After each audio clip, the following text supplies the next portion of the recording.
What is the weirdest thing humans have found on the moon? Not aliens, it's not a base. It's something that's not supposed to exist. With the debut of our manned lunar lander, this discovery becomes crucial. Since the Apollo astronauts last set foot on the moon more than 50 years ago, it's been more than half a century. No human footprints have ever set foot on that land again. But then I threw dozens of detectors over there. Some landed successfully, some fly around, and deliberately smashed into the moon. We'll see what waves we can stir up, in general. The moon is the celestial body that has been played with and studied the most by humans. But even after decades of research, the moon is still full of mysteries, no matter how it stores heat, or the principle of conducting current. Even the properties of the soil, we still know too little. The universe seems to be like this: the more you study, the more problems you find. For example, full of expectations when there is no crossing the border, but after Yang took it back, one chemical trace after another that shouldn't be there. Let scientists spend the next few decades scratching their heads.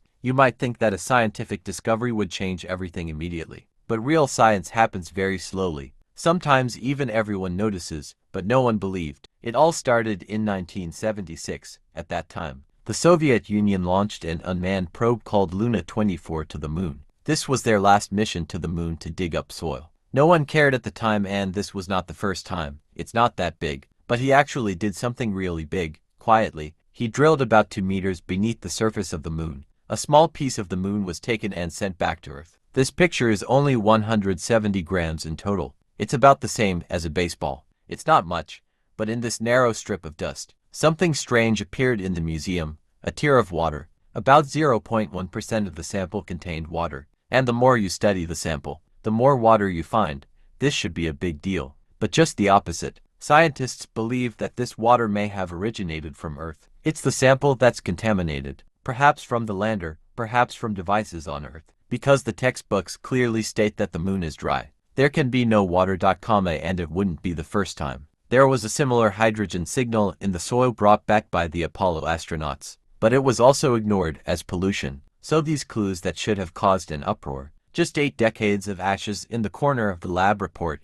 No one mentioned it again. Until the turn of the century, that's what happened. Are we missing something important? But when we're ready to go back and find out, the moon is ready to pose more challenges for us. If I threw you on the edge of some crater at the poles of the moon, you get an almost unnatural view, not because of what, but there is nothing there, not even light. Just a permanent shadow that hasn't moved in billions of years. These areas are called the permanently shadowed areas. Why is that? Because the lunar station is particularly straight. The inclination is only about 1.5 degrees. This means that when the sun hits the poles, the light almost sweeps across the surface of the moon. These craters are big and deep. The sun can't get in, so that place has hardly seen a shred of sunlight in the entire history of the solar system. Not only cold, but no thermal cycling. The coldest of them can reach below -240 degrees Celsius. It's colder than Pluto in the distance, arguably the coldest place in the solar system. Scientists started wondering in the 1990s, if a comet or asteroid had ever hit the moon, brought the water over. Could it be that some water vapor floats into these pits and is frozen? And he never left. The idea went viral, because he means the moon may not be a dead rock. He could be a repository, a future gas station. Since then, all eyes are focused on the 2 auroras of the moon, which are no longer enjoyable from Earth. We have to get closer and see. But here's the thing. The most promising places are also the hardest places to go. Complex terrain, solar panels are a decoration there. But the temptation is too great. What if there is ice? And so wave after wave of exploration missions hit the road. There is only one goal: to find real evidence. And just then, things started to get weird again. Scientists suspect that there is ice. What's next? Send a scout to check it out. But the risk of direct landing is too high. So the first few waves of missions are looking around the sky. The first one was the Clementine, which NASA launched in 1994. He's not looking for water, mainly to map most of the moon, and confirm that there are indeed those permanently shadowed craters in the South Pole. But he wasn't carrying the right equipment, so it's impossible to confirm whether there is really a disease in the shadows. By 1998, NASA launched the Lunar Explorer. This time, I'm running for water. He scanned the moon with a special instrument. The result is into episodes, especially those shaded areas. A large number of hydrogen signals were discovered, and they were delighted. Theoretical estimation. The ice reserves there could be tens of millions or even hundreds of millions of tons. This is not a pool of water. It was a discovery that was game-changing. But here's the problem. The discovery of hydrogen is not the same as the discovery of water. He could also have been part of the robbery or locked in minerals. The instruments can't tell the difference. All he could tell us was that there was hydrogen in there, but it's not certain that this hydrogen is part of the sailors. What is that? In fact, even the water orbiter can't see him, so it's not solid evidence at all. This has left the scientific community collectively scratching their heads again.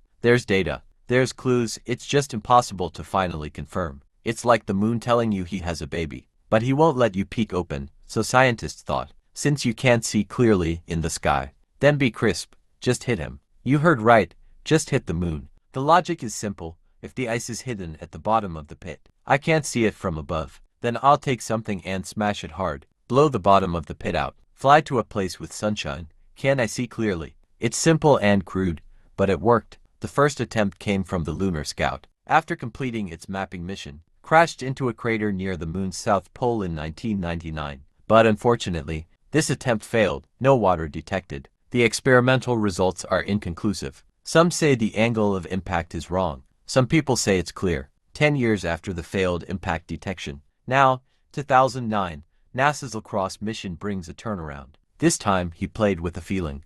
Brought a Trailblazer, the rocket ship that carried him to the sky. He first smashed this large iron lump like a cannonball into a crater called Cabeus near the South Pole. After a few minutes, the body of the LCROSS satellite also flew directly over the impact debris rain stream along the same trajectory for field analysis. This time it worked. The recorded instrument detected water vapor in the rain stream. Not a hint this time. It's literally measurable water, not just water. There's also methane, ammonia gas. This is the first time humans have actually touched the water on the moon. And it was all over the world in the headlines. Scientists crack open champagne to celebrate. It feels like the decades-old mystery has finally been solved. But soon a new problem arose. The strong man is out. But how much water is there? It's lumps of ice, or a smoothie mixed in the soil. The most important thing is whether this thing is good or not. Leocross gave us the answer, but he himself was smashed to pieces in the impact. Can't provide more information. We only know that at least at that point there was water, but the full extent of the moon remains a mystery. All the time, they're pretty straightforward. If the moon had water, that must be hidden in those coldest and darkest perpetual shadows. The sun never shines on this place. It's like a natural freezer. It can last for billions of years. There's nothing wrong with that logic, but the moon can always give you something new. Probes in orbit, for example. NASA has been orbiting the moon since 2009 with the Lunar Reconnaissance Orbiter and India's Chandrayaan-1. They start outside these big freezers. The sun-drenched surface of the moon captured some weak water molecule signals. This is going to kill everyone. Find water where the sun can shine. The temperature in that place can soar to over 100 degrees during the day. Shouldn't the water have evaporated earlier?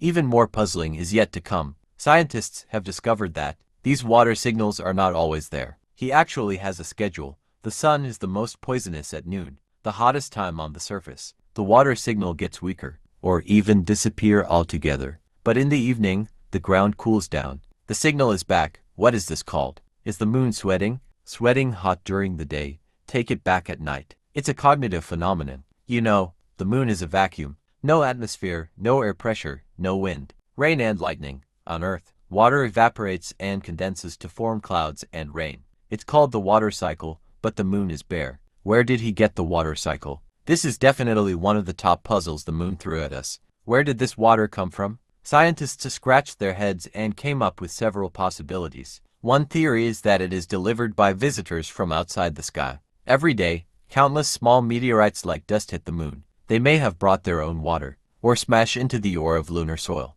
knocked out the water locked inside. There's a more interesting way of saying it. Said it was blown out by the sun. The sun has been blowing out an electrically charged green chestnut. That's what we call the solar wind. The wind blows to the moon. Green chestnuts hit the oxygen in the lunar soil. Water molecules will be synthesized for you on site, no matter what the source is. This discovery revolutionized the way the game was played. It means we might not have to go to places that are dark and cold. In the polar crater that is extremely difficult to develop, perhaps the entire lunar surface is thinly wetted with a layer of water. It depends on whether we have the ability to collect it. This time, the site selection range of the future moon base has expanded countless times in an instant. This seductive possibility directly spawned the next generation of exploration missions. So in 2023, scientists in India have also challenged the ultimate mystery of the Luna 3 landing probe, and his goal is the South Pole. This is also where scientists believe the highest concentration of frozen water on the moon exists. This is the first time humans have sent a probe to the South Pole. Everyone's eyes widened, waiting for the rover to be sent back. Pragyan found the ice. The lunar rover is moving. It's a laser. It's an X-ray. Analyze the soil on the ground. What happened? Donkey. Iron capsioma. There is everything, but I can't find it. No clear means no water. Everyone is confused this time. What about the water? It's clearly marked on the map. Did we all get it wrong before? Or is the water too deep? The rover's little shovel can't reach it at all. I didn't wait for everyone to figure it out. The 14-day-long moonlit night is coming. The temperature plummeted to over -100 degrees. Chandrayaan-3 failed to make it through, forever asleep. He left us with a greater mystery than ever before. However, the third of the month is not a trip in vain. He stumbled upon a key clue using a temperature probe before he died. He measured the temperature of the lunar soil, and the surface was scalding hot from the sun. There are more than 60 degrees, but the probe only needs to extend down 8 centimeters. The temperature plummets to -10 degrees. That's too much of a difference. What does that mean? Explain that the layer of soil on the surface of the moon is like a thick thermal insulation. The heat from outside can't get in at all. So that explains perfectly why the rover found nothing on the surface. Because the sailors are probably hiding a few centimeters under this down jacket. Hiding safe and sound. So it's probably not that there's no water. It's that our previous shovels were too short. So the question is no longer whether the moon is dry. It's that our tools are not sharp enough, unable to conduct proper excavation. If this is true, then the next lander will not have to fly farther or see better. He just needed a stronger drill. For decades, the search for lunar water has long been regarded as a scientific curiosity. A better understanding of the history of the moon, geology, and the way water moves through the solar system. But that's no longer the main reason people are interested in him. Now, lunar water means something more immediate. A springboard into space for humanity and a foundation for future space bases. Because if we could find usable water on the moon, enough to extract, purify, and store it to unlock everything else. First, he made possible long-duration lunar missions. Water is heavy. It costs a lot to launch it from Earth. The water transported in the past is comparable to gold. But if